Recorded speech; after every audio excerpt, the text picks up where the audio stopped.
18वां अध्याय। भिन्न भिन्न वर्षों का वर्णन। श्री सुखदेव जी कहते हैं, राजन, भद्राश्व वर्ष में धर्मपुत्र भद्रश्रवा और उनके मुख्य सेवक भगवान वासुदेव की हयग्रीव संज्ञक धर्ममयी प्रिय मूर्ति को अत्यंत समाधि निष्ठा के द्वारा हृदय में स्थापित कर इस मंत्र का जप करते हुए इस प्रकार स्तुति करते हैं।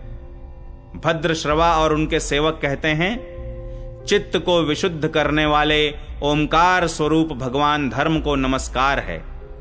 अहो, भगवान की लीला बड़ी विचित्र है, जिसके कारण यह जीव संपूर्ण लोकों का संहार करने वाले काल को देखकर भी नहीं देखता और तुच्छ विषयों का सेवन करने के लिए पापमय विचारों की उधेड़ बुन में लगा हुआ अपने ही हाथों अपने पुत्र और पितादि की लाश को जलाकर भी स्वयं जीते रहने की इच्छा करता है। विद्वान लोग जगत को नश्वर बताते हैं और सूक्ष्मदर्शी आत्मज्ञानी ऐसा ही देखते भी हैं, तो भी जन्म रहित प्रभो आपकी माया से लोग मोहित हो जाते हैं। आप अनादि हैं तथा आपके कृत्य बड़े विस्मयजनक हैं। मैं आपको नमस्कार करता हूं। परमात्मन, आप अकर्ता और माया के आवरण से रहित हैं, तो भी जगत की उत्पत्ति, स्थिति और प्रलय ये आपके ही कर्म माने गए हैं। सो ठीक ही है, इसमें कोई आश्चर्य की बात नहीं है, क्योंकि सर्वात्म रूप से आप ही संपूर्ण कार्यों के कारण हैं और अपने शुद्ध स्वरूप में इस कार्य कारण भाव से सर्वथा अतीत हैं। आपका विग्रह मनुष्य और घोड़े का संयुक्त रूप है। प्रलय काल में जब तमह प्रधान दैत्यगण वेदों को चुरा ले गए थे, तब ब्रह्मा जी के प्रार्थना करने पर आपने उन्हें रसातल से लाकर दिया। ऐसे अमोघ लीला करने वाले सत्य संकल्प आपको मैं नमस्कार करता हूं। हरिवर्ष खंड में भगवान नृसिंह रूप से रहते हैं। उन्होंने यह रूप जिस कारण से धारण किया था उसका आगे वर्णन किया जाएगा। भगवान के उस प्रिय रूप की महाभागवत प्रहलाद जी उस वर्ष के अन्य पुरुषों के सहित निष्काम एवं अनन्य भक्ति भाव से उपासना करते हैं। ये प्रहलाद जी महापुरुषोचित गुणों से संपन्न हैं तथा इन्होंने अपने शील और आचरण से दैत्य और दानवों के कुल को पवित्र कर दिया है। वे इस मंत्र तथा स्तोत्र का जप पाठ करते रहते हैं। ओंकार स्वरूप भगवान श्री नृसिंह देव को नमस्कार है। आप अग्नि आदि तेजों के भी तेज हैं, आपको नमस्कार है। हे वज्रनख, हे वज्रदंष्ट्र, आप हमारे समीप प्रकट होइए, हमारी कर्म वासनाओं को जला डालिए, हमारे अज्ञान रूप अंधकार को नष्ट कीजिए। ओम स्वाहा, हमारे अंतःकरण में अभय दान देते हुए प्रकाशित होइए। ओम क्षौम, नाथ, विश्व का कल्याण हो, दुष्टों की बुद्धि शुद्ध हो, सब प्राणियों में परस्पर सद्भावना हो, सभी एक दूसरे का हित चिंतन करें, हमारा मन शुभ मार्ग में प्रवृत्त हो और हम सब की बुद्धि निष्काम भाव से भगवान श्री हरि में प्रवेश करे। प्रभो, घर, स्त्री, पुत्र, धन और भाई बंधुओं में हमारी आसक्ति न हो। यदि हो तो केवल भगवान के प्रेमी भक्तों में ही। जो संयमी पुरुष केवल शरीर निर्वाह के योग्य अन्नादि से संतुष्ट रहता है, उसे जितना शीघ्र सिद्धि प्राप्त होती है, वैसी इंद्रिय लोलुप पुरुष को नहीं होती। उन भगवत भक्तों के संग से भगवान के तीर्थ तुल्य पवित्र चरित्र सुनने को मिलते हैं, जो उनकी असाधारण शक्ति एवं प्रभाव के सूचक होते हैं। उनका बार बार सेवन करने वालों के कानों के रास्ते से भगवान हृदय में प्रवेश कर जाते हैं और उनके सभी प्रकार के दैहिक और मानसिक मलों को नष्ट कर देते हैं। फिर भला उन भगवत भक्तों का संग कौन न करना चाहेगा। जिस पुरुष की भगवान में निष्काम भक्ति है, उसके हृदय में समस्त देवता धर्म ज्ञानादि संपूर्ण सद्गुणों के सहित सदा निवास करते हैं। किंतु जो भगवान का भक्त नहीं है, उसमें महापुरुषों के वे गुण आ ही कहां से सकते हैं। वह तो तरह तरह के संकल्प करके निरंतर तुच्छ बाहरी विषयों की ओर ही दौड़ता रहता है। जैसे मछलियों को जल अत्यंत प्रिय उनके जीवन का आधार होता है, उसी प्रकार साक्षात श्री हरि ही समस्त देहधारियों के प्रियतम आत्मा हैं। उन्हें त्याग कर यदि कोई महत्वाभिमानी पुरुष घर में आसक्त रहता है तो उस दशा में स्त्री पुरुषों का बड़प्पन केवल आयु को लेकर ही माना जाता है, गुण की दृष्टि से नहीं। अतः असुरगण, तुम तृष्णा, राग, विषाद, क्रोध, अभिमान, इच्छा, भय, दीनता और मानसिक संताप के मूल तथा जन्म मरण रूप संसार चक्र का वहन करने वाले गृह आदि को त्याग कर भगवान नृसिंह के निर्भय चरण कमलों का आश्रय लो। केतुमाल वर्ष में लक्ष्मी जी का तथा संवत्सर नामक प्रजापति के पुत्र और पुत्रियों का प्रिय करने के लिए भगवान कामदेव रूप से निवास करते हैं। उन रात्रि की अभिमानी देवता रूप कन्याओं और दिवसाभिमानी देवता रूप पुत्रों की संख्या मनुष्य की 100 वर्ष की आयु के दिन और रात के बराबर अर्थात 36 हजार वर्ष है, और वे ही उस वर्ष के अधिपति हैं। वे कन्याएं परम पुरुष श्री नारायण के श्रेष्ठ अस्त्र सुदर्शन चक्र के तेज से डर जाती हैं, इसलिए प्रत्येक वर्ष के अंत में उनके गर्भ नष्ट होकर गिर जाते हैं। भगवान अपने सुललित गति विलास से सुशोभित मधुर मधुर मंद मुस्कान से, मनोहर लीलापूर्ण चारु चितवन से, कुछ उझके हुए सुंदर भ्रूमंडल की छबीली छटा के द्वारा वदर नारविंद राशि राशि सौंदर्य उड़ेल कर सौंदर्य देवी श्री लक्ष्मी को अत्यंत आनंदित करते और स्वयं भी आनंदित होते रहते हैं। श्री लक्ष्मी जी परम समाधि योग के द्वारा भगवान के उस मायामय स्वरूप की रात्रि के समय प्रजापति संवत्सर की कन्याओं सहित और दिन में उनके पतियों के सहित आराधना और वे इस मंत्र का जप करती हुई भगवान की स्तुति करती हैं।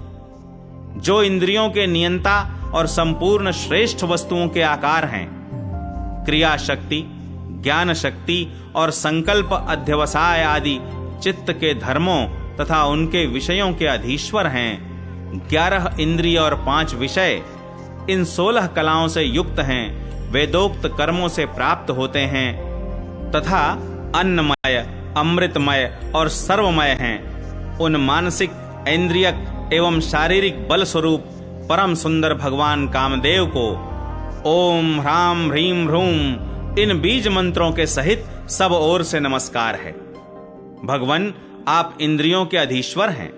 स्त्रियां तरह तरह के कठोर व्रतों से आपकी ही आराधना करके अन्य लौकिक पतियों की इच्छा किया करती हैं, किंतु वे उनके प्रिय पुत्र, धन और आयु की रक्षा नहीं कर सकते, क्योंकि वे स्वयं ही परतंत्र हैं। सच्चा पति, रक्षा करने वाला या ईश्वर वही है जो स्वयं सर्वथा निर्भय हो और दूसरे भयभीत लोगों की सब प्रकार से रक्षा कर सके। ऐसे पति एकमात्र आप ही हैं। यदि एक से अधिक ईश्वर माने जाएं तो उन्हें एक दूसरे से भय होने की संभावना है। अतएव आप अपनी प्राप्ति से बढ़कर और किसी लाभ को नहीं मानते। भगवान, जो स्त्री आपके चरण कमलों का पूजन ही चाहती है और किसी वस्तु की इच्छा नहीं करती, उसकी सभी कामनाएं पूर्ण हो जाती हैं, किंतु जो किसी एक कामना को लेकर आपकी उपासना करती है, उसे आप केवल वही वस्तु देते हैं, और जब भोग समाप्त होने पर वह नष्ट हो जाती है तो उसके लिए उसे संतप्त होना पड़ता है। अजित, मुझे पाने के लिए इंद्रिय सुख के अभिलाषी ब्रह्मा और रुद्र आदि समस्त सुरासुर गण घोर तपस्या करते रहते हैं, किंतु आपके चरण कमलों का आश्रय लेने वाले भक्त के सिवा मुझे कोई पा नहीं सकता, क्योंकि मेरा मन तो आप में ही लगा रहता है। अच्युत, आप अपने जिस वंदनीय कर कमल को भक्तों के मस्तक पर रखते हैं, उसे मेरे सिर पर भी रखिए। वरेण्य, आप मुझे केवल श्री लांछन रूप से अपने वक्षस्थल में ही धारण करते हैं, सो आप सर्वसमर्थ हैं। आप अपनी माया से जो लीलाएं करते हैं, उनका रहस्य कौन जान सकता है। रम्यक वर्ष में भगवान ने वहां के अधिपति मनु को पूर्व काल में अपना परम प्रिय मत्स्य रूप दिखाया था। मनु जी इस समय भी भगवान के उसी रूप की बड़े भक्ति भाव से उपासना करते हैं और इस मंत्र का जप करते हुए स्तुति करते हैं। सत्व प्रधान मुख्य प्राण, सूत्रात्मा तथा मनोबल, इंद्रिय बल और शरीर बल, ओंकार पद के अर्थ सर्वश्रेष्ठ भगवान महामत्स्य को बार बार नमस्कार है। प्रभो, नट जिस प्रकार कठपुतलियों को नचाता है, उसी प्रकार आप ब्राह्मणादि नामों की डोरी से संपूर्ण विश्व को अपने अधीन करके नचा रहे हैं। अतः आप ही सबके प्रेरक हैं। आपको ब्रह्मादि लोकपाल गण भी नहीं देख सकते, तथापि आप समस्त प्राणियों के भीतर प्राण रूप से और बाहर वायु रूप से निरंतर संचार करते रहते हैं। वेद ही आपका महान शब्द है। एक बार इंद्रादि इंद्रियाभिमानी देवताओं को प्राण स्वरूप आपसे डाह हुआ, तब आपके अलग हो जाने पर वे अलग अलग अथवा आपस में मिलकर भी मनुष्य, पशु, स्थावर जंगम आदि जितने शरीर दिखाई देते हैं, उनमें से किसी की बहुत यत्न करने पर भी रक्षा नहीं कर सके। अजन्मा प्रभो, आपने मेरे सहित समस्त औषध और लताओं की आश्रय रूपा इस पृथ्वी को लेकर बड़ी बड़ी उत्ताल तरंगों से युक्त प्रलयकालीन समुद्र में बड़े उत्साह से विहार किया था। आप संसार के समस्त प्राण समुदाय के नियंता हैं। मेरा आपको नमस्कार है। हिरण्यमय वर्ष में भगवान कच्छप रूप धारण करके रहते हैं। वहां के निवासियों के सहित पितृराज अर्यमा भगवान की उस प्रियतम मूर्ति की उपासना करते हैं और इस मंत्र को निरंतर जपते हुए स्तुति करते हैं। जो संपूर्ण सत्व गुण से युक्त हैं, जल में विचरते रहने के कारण जिनके स्थान का कोई निश्चय नहीं है तथा जो काल की मर्यादा के बाहर हैं, उन ओंकार स्वरूप सर्वव्यापक सर्वाधार भगवान कच्छप को बार बार नमस्कार है। भगवान अनेक रूपों में प्रतीत होने वाला यह दृश्य प्रपंच यद्यपि मिथ्या ही निश्चय होता है, इसलिए इसकी वस्तुतः कोई संख्या नहीं है, तथापि यह माया से प्रकाशित होने वाला आपका ही रूप है। ऐसे अनिर्वचनीय रूप आपको मेरा नमस्कार है। एकमात्र आप ही जरायुज, स्वेदज, अंडज, उद्भिज, जंगम, स्थावर, देवता, ऋषि, पितृगण, भूत, इंद्रिय, स्वर्ग, आकाश, पृथ्वी, पर्वत, नदी, समुद्र, द्वीप, ग्रह और तारा आदि विभिन्न नामों से प्रसिद्ध हैं। आप असंख्य नाम, रूप और आकृतियों से युक्त हैं। कपिलादि विद्वानों ने जो आप में 24 तत्वों की संख्या निश्चित की है, वह जिस तत्व दृष्टि का उदय होने पर निवृत्त हो जाती है, वह भी वस्तुतः आपका ही स्वरूप है। ऐसे सांख्य सिद्धांत स्वरूप आपको मेरा नमस्कार है। उत्तर कुरुवर्ष में भगवान यज्ञ पुरुष वराह मूर्ति धारण करके विराजमान हैं। वहां के निवासियों के सहित साक्षात पृथ्वी देवी उनकी अविचल भक्ति भाव से उपासना करती और इस परमोत्कृष्ट मंत्र का जप करती हुई स्तुति करती हैं, जिनका तत्व मंत्रों से जाना जाता है, जो यज्ञ और क्रतु रूप हैं तथा बड़े बड़े यज्ञ जिनके अंग हैं, उन ओंकार स्वरूप शुक्ल कर्ममय त्रियुग मूर्ति पुरुषोत्तम भगवान वराह को बार बार नमस्कार है। ऋत्विज गण जिस प्रकार अरण्य रूप काष्ठ खंडों में छिपी हुई अग्नि को मंथन द्वारा प्रकट करते हैं, उसी प्रकार कर्मासक्ति एवं कर्म फल की कामना से छिपे हुए जिनके रूप को देखने की इच्छा से परम प्रवीण पंडित जन अपने विवेक युक्त मन रूप मंथन काष्ठ से शरीर एवं इंद्रियादि को बिलो डालते हैं। इस प्रकार मंथन करने पर अपने स्वरूप को प्रकट करने वाले आपको नमस्कार है। विचार तथा यम नियमादि योगांगों के साधन से जिनकी बुद्धि निश्चयात्मिका हो गई है, वे महापुरुष द्रव्य, क्रिया, हेतु, अयन, ईश, काल और कर्ता आदि माया के कार्यों को देखकर जिनके वास्तविक स्वरूप का निश्चय करते हैं, ऐसे मायिक आकृतियों से रहित आपको बार बार नमस्कार है। जिस प्रकार लोहा जड़ होने पर भी चुंबक की सन्निधि मात्र से चलने फिरने लगता है, उसी प्रकार जिन सर्वसाक्षी की इच्छा मात्र से, जो अपने लिए नहीं बल्कि समस्त प्राणियों के लिए होती है, प्रकृति अपने गुणों के द्वारा जगत की उत्पत्ति स्थिति और प्रलय करती रहती है, ऐसे संपूर्ण गुणों एवं कर्मों के साक्षी आपको नमस्कार है। आप जगत के कारणभूत आदि सूकर हैं। जिस प्रकार एक हाथी दूसरे हाथी को पछाड़ देता है, उसी प्रकार गजराज के समान क्रीड़ा करते हुए आप युद्ध में अपने प्रतिद्वंद्वी हिरण्याक्ष दैत्य को दलित करके मुझे अपनी दाढ़ों की नोक पर रखकर रसातल से प्रलय पयोधि के बाहर निकले थे। मैं आप सर्वशक्तिमान प्रभु को बार बार नमस्कार करती हूँ।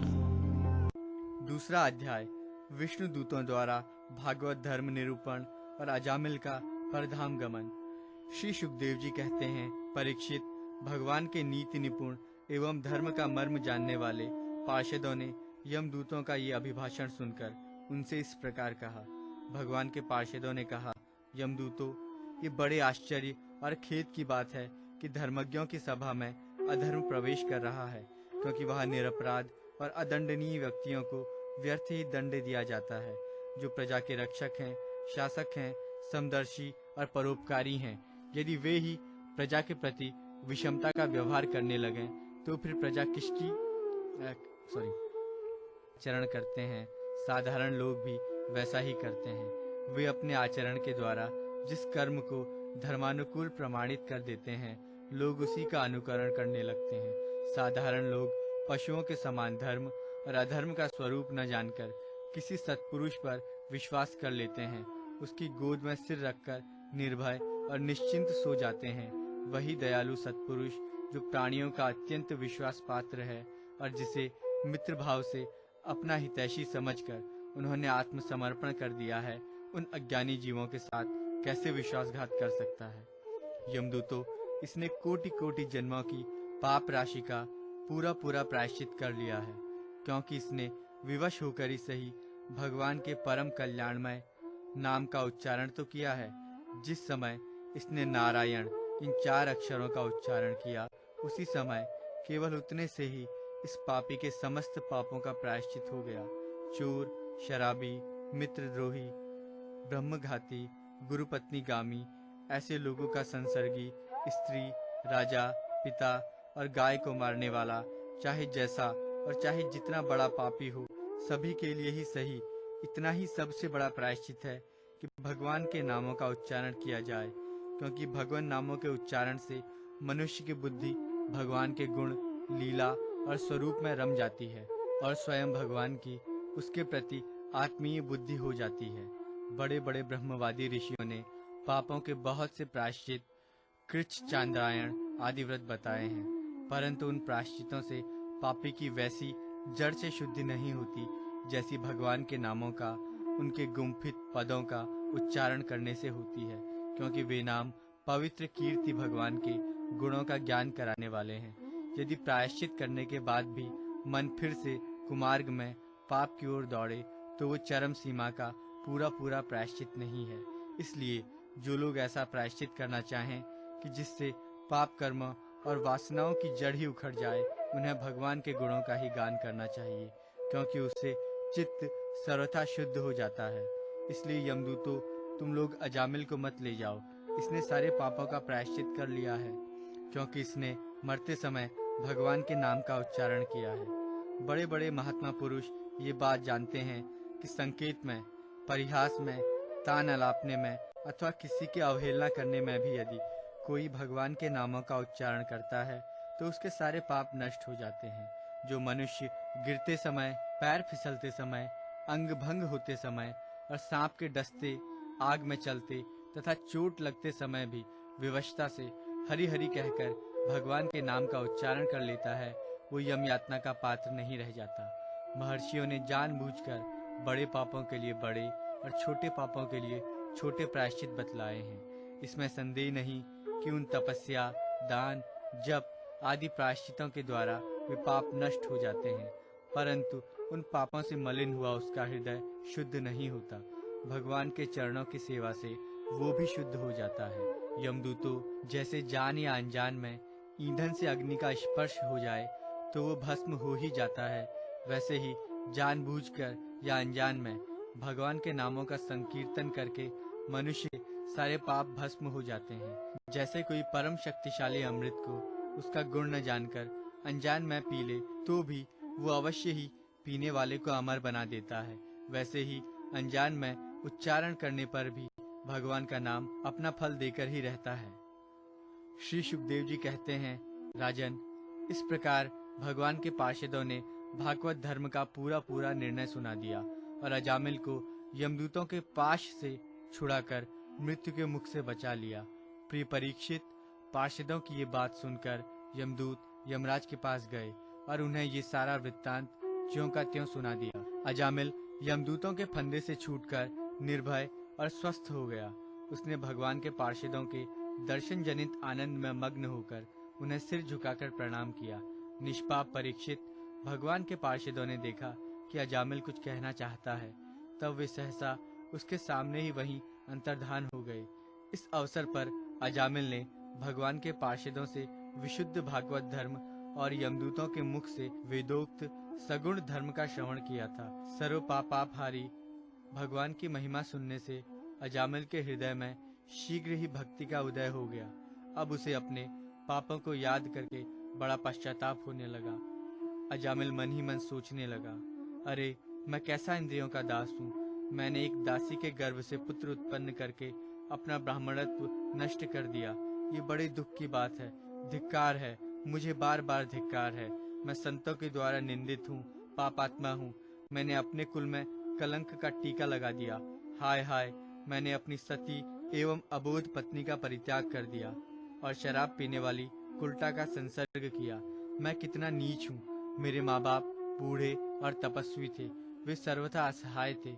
उनकी सेवा शुश्रूषा करने वाला और कोई नहीं था। मैंने उनका भी परित्याग कर दिया। ओह, मैं कितना कृतज्ञ हूँ। मैं अब अवश्य ही अत्यंत भयावह नरक में गिरूंगा, जिसमें गिरकर धर्मघाती पापात्मा कामी पुरुष अनेकों प्रकार की यम यातना भोगते हैं। मैंने अभी जो अद्भुत दृश्य देखा, क्या ये स्वप्न है अथवा जागृत अवस्था का ही प्रत्यक्ष अनुभव है? अभी अभी जो हाथों में फंदा लेकर मुझे खींच रहे थे, वे कहाँ चले गए? अभी अभी वे मुझे अपने फंदों में फंसाकर पृथ्वी के नीचे ले जा रहे थे, परंतु 4 अत्यंत सुंदर सिद्धों ने आकर मुझे छुड़ा लिया। वे अब कहाँ चले गए? यद्यपि मैं इस जन्म का महापापी हूँ, फिर भी मैंने पूर्व जन्मों में अवश्य ही शुभ कर्म किए होंगे, तभी तो मुझे इन श्रेष्ठ देवताओं के दर्शन हुए। उनकी स्मृति से मेरा हृदय अब भी आनंद से भर रहा है। मैं कुलटागामी और अत्यंत अपवित्र हूँ। यदि पूर्व जन्म में मैंने पुण्य न किए होते तो मरने के समय मेरी जीभ भगवान के मनमोहक नाम का उच्चारण कैसे कर पाती? कहाँ तो मैं महाकपटी, पापी, निर्लज्ज और ब्रह्मतेज को नष्ट करने वाला, तथा कहाँ भगवान का वो परम मंगलमय नारायण नाम। अब मैं अपने मन, इंद्रिय और प्राणों को वश में करके ऐसा प्रयत्न करूंगा कि फिर अपने को घोर अंधकारमय नरक में न डालूं। अज्ञानवश मैंने अपने को शरीर समझकर उसके लिए बड़ी बड़ी कामनाएं की और उनकी पूर्ति के लिए अनेकों कर्म किए। उन्हीं का फल है ये बंधन। अब मैं इसे काटकर समस्त प्राणियों का हित करूंगा, वासनाओं को शांत कर दूंगा, सबसे मित्रता का व्यवहार करूंगा, दुखियों पर दया करूंगा और पूरे संयम के साथ रहूंगा। भगवान की माया ने स्त्री का रूप धारण करके मुझ अधम को फांस लिया और क्रीड़ा मृग की भांति मुझे बहुत नाच नचाया। अब मैं अपने आप को उस माया से मुक्त करूंगा। मैंने सत्य वस्तु परमात्मा को पहचान लिया है, अतः अब मैं शरीर आदि में मैं तथा मेरे का भाव छोड़कर भगवान नाम के कीर्तन आदि से अपने मन को शुद्ध करूंगा और उसे भगवान में लगाऊंगा। श्री सुखदेव जी कहते हैं, परीक्षित, उन भगवान के पार्षद महात्माओं का केवल थोड़ी ही देर के लिए सत्संग हुआ था। इतने से ही अजामिल के चित्त में संसार के प्रति तीव्र वैराग्य हो गया। वे सबके संबंध और मोह को छोड़कर हरिद्वार चले गए। उस देवस्थान में जाकर वे भगवान के मंदिर में आसन से बैठ गए और उन्होंने योग मार्ग का आश्रय लेकर अपनी सारी इंद्रियों को विषयों से हटाकर मन में लीन कर दिया और मन को बुद्धि में मिला दिया। इसके बाद आत्मचिंतन के द्वारा उन्होंने बुद्धि को विषयों से पृथक कर लिया तथा भगवान के धाम अनुभव स्वरूप पर ब्रह्म में जोड़ दिया। इस प्रकार जब अजामिल की बुद्धि त्रिगुणमयी प्रकृति से ऊपर उठकर भगवान के स्वरूप में स्थित हो गई, तब उन्होंने देखा कि उनके सामने वे ही चारों पार्षद जिन्हें उन्होंने पहले देखा था खड़े हैं। अजामिल ने सिर झुकाकर उन्हें नमस्कार किया। उनके दर्शन पाने के बाद उन्होंने उस तीर्थ स्थान में गंगा के तट पर अपना शरीर त्याग दिया और तत्काल भगवान के पार्षदों का स्वरूप प्राप्त कर लिया। अजामिल भगवान के पार्षदों के साथ स्वर्णमय विमान पर आरूढ़ होकर आकाश मार्ग से भगवान लक्ष्मीपति के निवास स्थान वैकुंठ को चले गए। परीक्षित, अजामिल ने दासी का सहवास करके सारा धर्म कर्म चौपट कर दिया था। वे अपने निंदित कर्म के कारण पतित हो गए थे। नियमों से च्युत हो जाने के कारण उन्हें नरक में गिराया जा रहा था, परंतु भगवान के एक नाम का उच्चारण करने मात्र से वे उससे तत्काल मुक्त हो गए। जो लोग इस संसार बंधन से मुक्त होना चाहते हैं, उनके लिए अपने चरणों के स्पर्श से तीर्थों को भी तीर्थ बनाने वाले भगवान के नाम से बढ़कर और कोई साधन नहीं है, क्योंकि नाम का आश्रय लेने से मनुष्य का मन फिर कर्म के पचड़ों में नहीं पड़ता। भगवान नाम के अतिरिक्त और किसी प्रायश्चित का आश्रय लेने पर मन रजोगुण और तमोगुण से ग्रस्त ही रहता है तथा पापों का पूरा नाश भी नहीं होता। परीक्षित, ये इतिहास अत्यंत गोपनीय और समस्त पापों का नाश करने वाला है। जो पुरुष श्रद्धा और भक्ति के साथ इसका श्रवण कीर्तन करता है, वो नरक में कभी नहीं जाता। यमराज के दूत तो आंख उठाकर उसकी ओर नहीं देख सकते। उस पुरुष का जीवन चाहे पाप में ही क्यों न रहा हो, वैकुंठ लोक में उसकी पूजा होती है। परीक्षित, देखो, अजामिल जैसे पापी ने मृत्यु के समय पुत्र के बहाने भगवान के नाम का उच्चारण किया, उसे भी वैकुंठ की प्राप्ति हो गई। फिर जो लोग श्रद्धा के साथ भगवान नाम का उच्चारण करते हैं, उनकी तो बात ही क्या है।